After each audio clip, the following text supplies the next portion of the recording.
Morning student 6th class. हम लोग विज्ञान विषय में पाठ 14 पढ़ रहे हैं बच्चों, जल। और जल में हमने ये देखा जल के कौन कौन से स्रोत हैं, हम लोग कहाँ से जल प्राप्त करते हैं, किन किन उपयोगों में लेते हैं। फिर उसके बाद हमने ये भी देखा कि विभिन्न रूपों से बदलते हुए जल जो है उपयोगों द्वारा पुनः किस तरह से धरती पर आता है, कैसे बादल बनते हैं, कैसे बारिश होती है ना। और सागर महासागर और जल स्रोतों से किस तरह से सूर्य की गर्मी के कारण, सूर्य की धूप के कारण जल जो है वाष्पीकृत होता है। फिर वायु के साथ जो है वो ऊपरी सतह पर जाता है, जिससे बादल निर्माण होते हैं। और फिर जब यही जलवाष्प संघनित होती है तो पुनः वर्षा के रूप में जो है वो धरती पर गिरती है। अब हम देखेंगे पुनः महासागरों की ओर किस तरह से जल जाता है, क्योंकि जल चक्र पढ़ रहे हैं हम लोग, तो जहाँ से भी आया है जल वहीं पहुँचेगा। जैसे जब बरसात हुई है तो नदी, नालों, तालाबों, ज़मीन, पौधों आदि को जल मिलेगा, वो पुनः महासागरों की ओर किस प्रकार पहुंचेगा। उसमें से कुछ जल, क्योंकि महासागरों से भी कुछ जल जो है वो वाष्पीकृत होकर के जलवायु में प्रवेश किया था जल ने। देखिए, वर्षा तथा हिम के रूप में पृथ्वी के विभिन्न भागों में आए जल का क्या होता है, ये देखेंगे।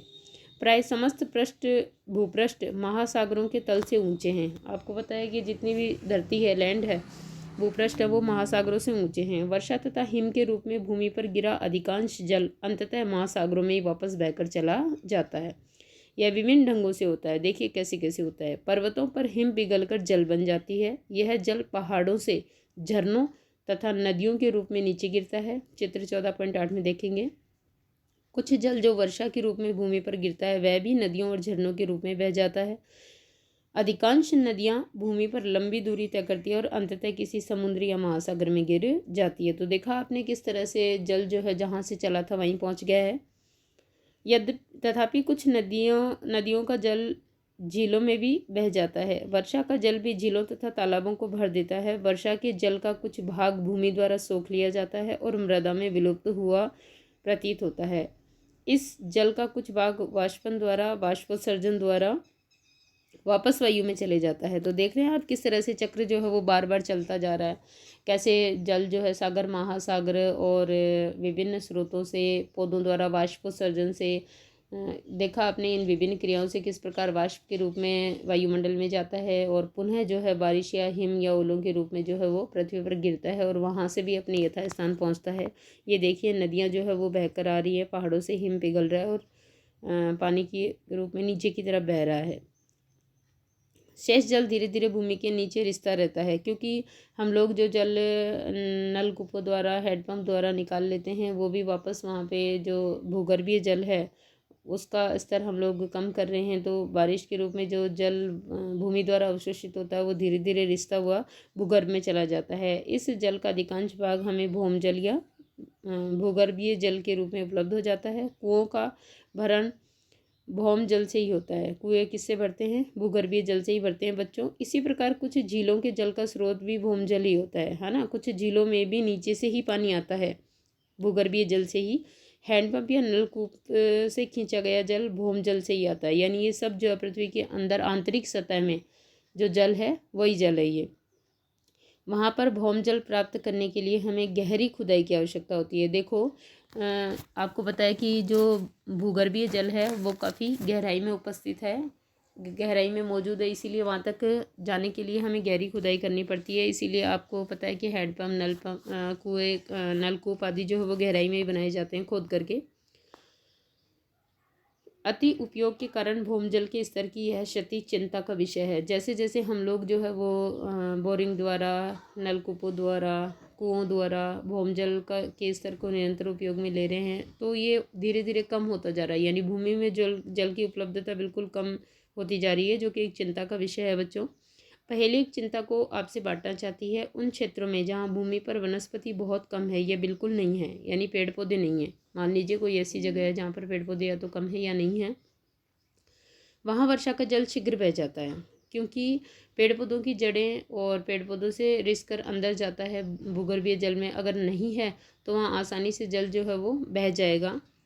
बहुत से ऐसे भी क्षेत्र हैं जहाँ पर अधिकांश जमीन कंक्रीट से ढकी हुई है, यानी कंकर हैं। ऐसी भूमि में जल का रिसाव बहुत कम होता है। यानी ऐसी भूमि जो होती है ना, पथरीली भूमि या कंक्रीट वाली भूमि, वो जल का अवशोषण नहीं करती है, जिससे अंततः भौम जल की उपलब्धता प्रभावित होती है। क्यों प्रभावित होगी बच्चों? क्योंकि अगर भूमि है वो जल का अवशोषण नहीं करेगी तो वहाँ की भूमि के अंदर जल नहीं जाएगा, तो भौमजल स्तर कैसे बढ़ेगा, कम होगा। वर्षा का बहता जल अपने साथ मृदा के ऊपरी पृष्ठ को भी बहा ले जाता है। देखिए बच्चों, मिट्टी की जो ऊपरी सतह होती है वही सबसे उपजाऊ होती है। अगर वनस्पति नहीं होती, कहीं पेड़ पौधे घास फूस नहीं होती है, तो वहाँ पर जल जो है वो तीव्रता से बहता है, और तीव्र वेग से बहने के कारण वो मिट्टी की जो ऊपरी उपजाऊ परत है उसको भी अपने साथ बहा ले जाता है। तो धीरे धीरे वहाँ की भूमि जो है वो मृदा अपरदन के कारण बंजर होने लगती है। अब हम ये जानते हैं कि भूमि की सतह पर वर्षा रूपी जल ओलों तथा हिम के रूप में महासागरों में वापस पहुंचता है। अभी मैंने आपको बताया है जल चक्र के माध्यम से। इस प्रकार जल पृथ्वी की ऊपरी सतह से जलवाष्प के रूप में वायु में आता है, फिर वापस क्या होगा, सूर्य की गर्मी से जलवाष्प बनेगी, फिर वापस वायु के साथ घुलेगी, ऊपर जाएगी, ठंडी होगी, संघनित होगी, और वही हिम, ओले और बारिश होगी। तो इस तरह से कंटिन्यू देखो ये चक्र चलता रहता है। वर्षा ओलों तथा हिम के रूप में वापस लौटेगा। तो इस तरह से देखिए ये जल चक्र का चित्र है, देखो, और अंत में वापस महासागरों में लौट आता है। अतः जल के इस प्रकार चक्रण करने को जल चक्र कहते हैं। चित्र 14.9 देख सकते हैं आप। समुद्र तथा भूमि के बीच यह जल चक्र एक निरंतर प्रक्रम है। यह भूमि पर जल की आपूर्ति बनाए रखता है। देखो आप, ये देखो जल चक्र में समझो, यहाँ पर ये जो है ये वाष्प के रूप में देखो पेड़ पौधों से वाष्प सर्जन के रूप में, नदी नालों से, पानी के स्रोतों से ये जल वाष्प के रूप में जो है वो कहाँ जा रहा है, ऊपर जा रहा है ना, जा रहा है ऊपर। यहाँ से ये देखिए सागर महासागरों से भी ये तीर के निशान के द्वारा जलवाष्प के रूप में ऊपर जा रहा है, और बारिश, ओले और हिमपात के रूप में ये वापस पुनः पहुँच रहा है धरती पर। विभिन्न स्थानों पर पहाड़ों पर पहुँचता है, पहाड़ों से पिघलता है और नीचे झरनों और नदियों के रूप में आता है, फिर अंततः सागर महासागर, झीलों में और भूगर्भीय जल के रूप में समाहित हो जाता है। तो इस तरह से ये जो है वो जल चक्र है। इससे नियमित आपूर्ति जो है वो जल की बनी रहती है, मात्रा जो है वो नियमित बनी हुई है। अब देखिए यदि भारी वर्षा हो तो क्या होगा, कई बार बहुत अधिक बारिश आ जाती है तो क्या होता है। देखिए वर्षा का समय, अवधि तथा मात्रा विभिन्न स्थानों पर भिन्न भिन्न होती है। संसार के कुछ भागों में पूरे वर्ष वर्षा होती है। देखिए हमेशा जो वर्षा है वो हर एक क्षेत्र में समान रूप से नहीं होती, अलग अलग रूपों से होती है, कहीं कम और कहीं ज़्यादा। ये भौगोलिक परिस्थितियाँ ऐसी है हमारे भारत के बच्चों कि कहीं तो बिल्कुल ही कम वर्षा होती है, कहीं वर्ष भर वर्षा होती है, जबकि ऐसे स्थान भी हैं जहाँ पर वर्षा कुछ दिनों के लिए ही होती है। जैसे आपको पता है रेगिस्तान है, पश्चिमी क्षेत्र है, ठीक है। हमारे देश में अधिकांश वर्षा मानसून के मौसम में होती है, यानी बारिश ऋतु में होती है। वर्षा ऋतु में विशेषतः गर्मी के गर्म दिनों के बाद वर्षा हमें राहत प्रदान करती है। बहुत सी फसलों का बोया जाना मानसून के आने पर ही निर्भर करता है, यानी हमारी जो खेती है वो मानसून पर ज़्यादा निर्भर होती है। परंतु अत्यधिक वर्षा से बहुत सी समस्याएं उत्पन्न होती है। देखो बच्चों, जिस तरह से कम वर्षा जो है वो बाढ़, अकाल और सूखे का कारण बनती है, वैसे ही अधिक वर्षा जो है वो बाढ़ का कारण बनती है, और बाढ़ विनाश ही लेकर आती है हमेशा।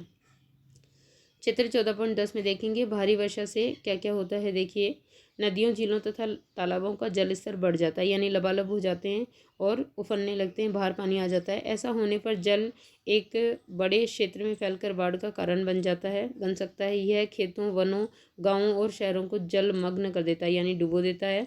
चित्र 14.11 में देखिए आप आगे, हमारे देश में बाढ़ से फसलें, पालतू जानवर, संपदा तथा मानव जीवन की अपार क्षति होती है, क्योंकि इतनी तेज बहाव के साथ जल आता है कि सब कुछ अपने साथ बहा ले जाता है। देखिए आप चित्र 14.11 में किसी बाढ़ग्रस्त क्षेत्र का ये देखिए आप किस तरह से वनस्पति, जीव जंतु, घर जो है वो सभी हताहत हुए हैं।